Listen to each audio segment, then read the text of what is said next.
Sir, railway cooperative bank ಲಿಮಿಟೆಡಿಂದ ಹೋದ ವರ್ಷ ನೇಮಕಾತಿಗೆ ಅಂದರೆ ರೆಕ್ರೂಟ್ಮೆಂಟ್ ಕಾಲ್ ಮಾಡಿದರು. ಸೊ ಅದ್ರ ಪ್ರಕಾರ ಮಾರ್ಚಲ್ಲಿ ಎಕ್ಸಾಮ್ ನಡೆಸಿದ್ರು. ಈ ವರ್ಷ ಮಾರ್ಚಲ್ಲಿ ಎಕ್ಸಾಮ್ ನಡೆಸಿದ್ರು. ಸೊ ಆ ಎಕ್ಸಾಮಲ್ಲಿ ನಮಗೆ ಒ ಎಮ್ ಆರ್ ಶೀಟ್ದು ಕಾರ್ಬನ್ ಕಾಪಿ ಕೊಟ್ಟಿರಲಿಲ್ಲ. ಅದ್ರ ಬಗ್ಗೆ ಮತ್ತು ಕೀ ಆನ್ಸರು ಬಿಟ್ಟಿರಲಿಲ್ಲ. ಇವರು ಡೈರೆಕ್ಟ್ ಮೆರಿಟ್ ಲಿಸ್ಟ್ ಬಿಟ್ಟರು. ಎಕ್ಸಾಮ್ ಆಗಿ 3 ತಿಂಗಳಾದಮೇಲೆ ಕೀ ಆನ್ಸರ್ ಕೊಟ್ಟಿಲ್ಲ, ಅಬ್ಜೆಕ್ಷನ್ ಕೇಳಿಲ್ಲ, ಒ ಎಮ್ ಆರ್ ಕಾಪಿ ಕೊಟ್ಟಿಲ್ಲ ಅಂತ ಲೆಟ್ರ್ ಹಾಕಿದ್ರು ಕೂಡ ಯಾವುದೇ ಥರದ ರೆಸ್ಪಾನ್ಸ್ ಬಂದಿರಲಿಲ್ಲ. ನಾವು ಯಾವಾಗ RCS ಅಲ್ಲಿ ಕಂಪ್ಲೇಂಟ್ ಮಾಡಿದ್ವೋ ಆವಾಗ ನಮಗೆ ಅಂದರೆ 4-5 ತಿಂಗಳಾದಮೇಲೆ ನಮಗೆ ಈ ಕಾಪಿಗಳನ್ನ ಕಳಿಸಿದ್ದಾರೆ. ನಮ್ಮದು O M R sheet copy ಮತ್ತು ಕೀ ಆನ್ಸರು ನಂದು C ಸೀರೀಸ್ ಇದ್ದಿದ್ದು ವರ್ಷನು ಅದ್ರದ್ದು, ಮತ್ತು ನಂದು ಸೀನಿಯರ್ ಕ್ಯಾಷಿಯರ್ಗೆ ಅಪ್ಲಿಕೇಶನ್ ಹಾಕಿದ್ದಿತ್ತು ಅದ್ರದ್ದು ಕಳಿಸಿದ್ದಾರೆ. ಸೊ ಇದರಲ್ಲಿ ಎಷ್ಟು ಅಕ್ರಮವಾಗಿ ನಡೆದಿದ್ದಾರೆ ಅಂತ ನನಗೆ ಈ ಕೀ ಆನ್ಸರು ಮತ್ತು ಒ ಎಮ್ ಆರ್ ಶೀಟ್ ಕೊಟ್ಟಾದಮೇಲೆ ನನಗೆ ಇಷ್ಟು ಅಕ್ರಮ ಇಷ್ಟು ಇದಾಗಿ ಮಾಡಿದ್ದಾರೆ ಅಂತ ನನಗೆ ಪರ್ಫೆಕ್ಟಾಗಿ ನನಗೆ ಸಾಕ್ಷಿ ಸಿಕ್ಕಿದೆ. ಸೊ ಸಾಕ್ಷಿ ಪ್ರಕಾರ ಕನ್ನಡದಲ್ಲೆಲ್ಲ ತಪ್ಪು ಕೊಟ್ಟಿದ್ದಾರೆ ಸರ್ ಕೀ ಆನ್ಸರ್ಗಳು. ನೋಡಿ ಸರ್, ಮನ್ವಂತರ ಸಂಧಿಗೆ 8 ಸಂಧಿ ಕರೆಕ್ಟ್ ಆನ್ಸರು, ಅದಕ್ಕೆ ಆದೇಶ ಸಂಧಿ ಅಂತ ಅವ್ರ ಪ್ರಕಾರ ಕೊಟ್ಟಿದ್ದಾರೆ. ಸೊ ಕನ್ನಡ ಹೋರಾಟಗಾರರು ಎಲ್ಲಿದ್ದಾರೋ ಅಂತ ನನಗಂತೂ ಗೊತ್ತಿಲ್ಲ. ಬನ್ನಿ ಇವಾಗ ಹೋರಾಟ ಮಾಡೋಣ. ಕುಮಾರ ವಾಲ್ಮೀಕಿ ನಿಜನಾಮ ಹರಿಹರಿ, ಅವರು ಹರಿಹರಿ ಶಾಸ್ತ್ರ ಅಂತೆ, ತಿಂಗಳು ಅಂದರೆ ಸೂರ್ಯ ಅಂತೆ, ಚಂದ್ರ ಅಲ್ವಂತೆ. ಕನ್ನಡದ ಮೊಟ್ಟ ಮೊದಲ ಗದ್ಯ ಕೃತಿ ಯಾರು ಅಂತ ಗೊತ್ತಿಲ್ವ ಸರ್? ಕರ್ನಾಟಕ ಯೂನಿವರ್ಸಿಟಿ ಪೋಸ್ಟ್ ಗ್ರ್ಯಾಜುಯೇಷನ್ನು, ಅದು PhDಗೆ ಪಾಠ ಮಾಡೋಂತಹ ಅಡ್ಮಿನಿಸ್ಟ್ರೇಟರ್ ವ್ಯಕ್ತಿ L. ರಾಥೋಡ್. ಅವ್ರಿಗೆ ಕನ್ನಡನೇ ಗೊತ್ತಿಲ್ಲದವ್ರ ಕೈಯಲ್ಲಿ ಹೆಂಗೆ ಸರ್ ಇವ್ರು ಎಕ್ಸಾಮಿನೇಷನ್ ಕೊಟ್ಟು ಮಾಡಿಸಿದ್ರು ವ್ಯಾಲ್ಯೂಯೇಷನ್ನ? ಕವಿರಾಜ ಮಾರ್ಗ ಅಂತ ಕೊಟ್ಟಿದ್ದಾರೆ ಸರ್.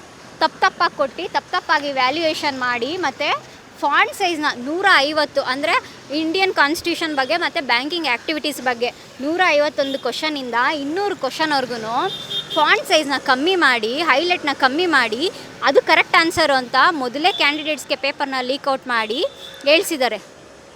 ಬರ್ಸಿದ್ದಾರೆ.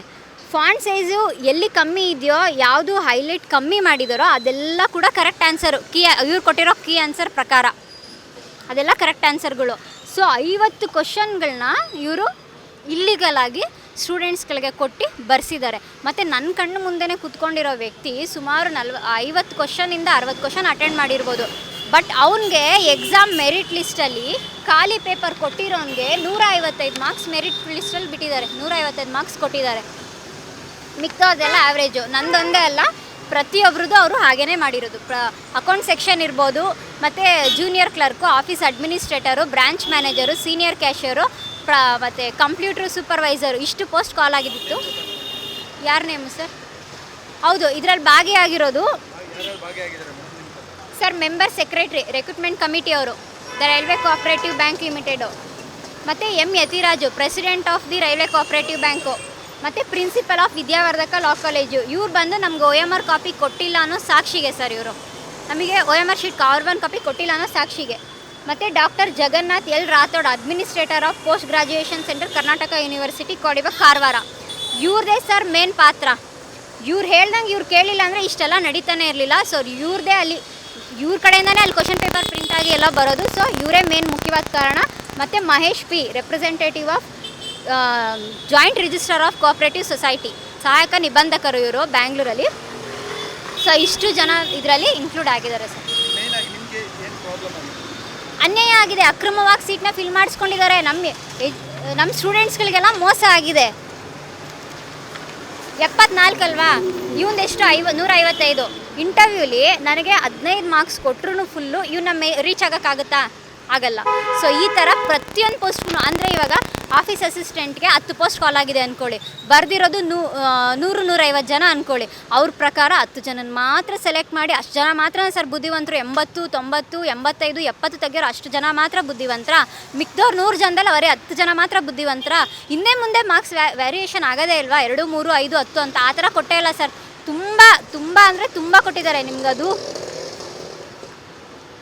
ಆ ಕಾಪಿ ನನ್ನ ಹತ್ರ ಇಲ್ಲ, ಅದನ್ನ ತೋರಿಸ್ತೀನಿ. ಇದು ಬ್ರಾಂಚ್ ಮ್ಯಾನೇಜರ್ದು ವರ್ಷನ್ನು.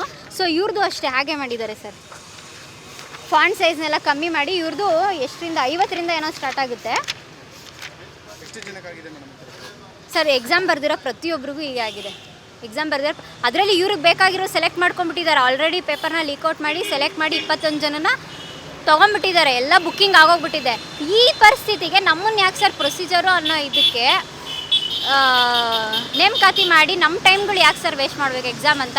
ಮತ್ತು ನನಗೆ ಬಂದಿರೋ ಮಾಹಿತಿ ಪ್ರಕಾರ ನಿನ್ನೆ ಇದೇ ಥರ ಕೂತಿದೆ ಪ್ರತಿಭಟನೆಯಲ್ಲಿ. ಅಲ್ಲಿ ಯಾವ ಥರ ಅಂದರೆ ದುಡ್ಡು ಇಸ್ಕೊಂಡು ಮಾಡಿರ್ತಾರೆ ಸರ್. ಯಾಕೆಂದರೆ ನನಗೆ ಬಂದಿರೋ ಮಾಹಿತಿ ಪ್ರಕಾರ ನಿನ್ನೆ ಒಬ್ಬರು ಇದೇ ಥರ ಬಂದಿದ್ದರು ಪಬ್ಲಿಕ್ಕು.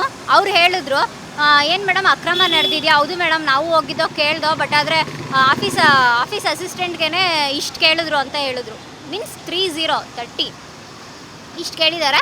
ಮತ್ತು ಜೂನಿಯರ್ ಕ್ಲರ್ಕ್ಗೆಲ್ಲ 40 ಕೇಳಿದ್ದಾರೆ. ಅದಕ್ಕಿಂತ ಮೇಲೆ ಪೋಸ್ಟ್ಗೆಲ್ಲ 40ರಿಂದ 50 ಕೇಳಿದ್ದಾರೆ ಅಂತ ಅವರೇ ಬಾಯ್ಬಿಟ್ಟು ಹೇಳಿದ್ರು. ಪಬ್ಲಿಕ್ ಬಂದು ನನಗೆ ಹೇಳಿದ್ರು ಆ ಥರ. ಸೊ ಈ ಥರ ಅಕ್ರಮದಲ್ಲಿ ಫಿಲ್ ಮಾಡಿಕೊಂಡು ಮಾಡ್ತಿದ್ದಾರೆ ಸರ್. ನೇಮ್ ಅದೇ ಹೇಳಿದ್ನಲ್ಲ, ನಂದು ಹೆಸರು ಜಿನಾಂಬೆ ಅಂತ, ಬ್ಯಾಂಗ್ಳೂರಿಂದ ಬಂದಿರೋದು. ಮತ್ತು ಇಂಟರ್ವ್ಯೂ ಎಲ್ಲ ತುಂಬ ಅವಮಾನ ಮಾಡಿದ್ದಾರೆ, ಬೈದಿದ್ದಾರೆ. 2 ಸಲ ಇಂಟರ್ವ್ಯೂ ಮಾಡಿದ್ದಾರೆ ಸರ್. ಒಂದು ಬ್ಯಾಂಕಲ್ಲಿ ಒಂದೇ ಸಲ ಅಲ್ವಾ ಸರ್ ಇಂಟರ್ವ್ಯೂ ಮಾಡೋದು? ಸಹಾಯಕ ನಿಬಂಧಕರು ಬರ್ದಲೇ ಇದ್ದರೂ ಕೂಡ ಮೊದಲನೇ ಸಲ ಇಂಟರ್ವ್ಯೂ ಮಾಡಿ ತಿರ್ಗಾ ನಾನೆಲ್ಲಿ ಹೈಕೋರ್ಟ್ಗೆ ಹೋಗ್ತೀನಿ, ನಾನೆಲ್ಲಿ ಅವ್ರನ್ನ ಮೆನ್ಷನ್ ಮಾಡ್ತೀನಿ ಅಂದ್ಬಿಟ್ಟು ಉದ್ದೇಶಪೂರ್ವಕವಾಗಿ ಸೆಕೆಂಡ್ ಸಲನೂ ಇಂಟರ್ವ್ಯೂ ಮಾಡಿದ್ದಾರೆ. ಅಲ್ಲೂ ಕೂಡ ನನಗೆ ಬೈದಿದ್ದಾರೆ.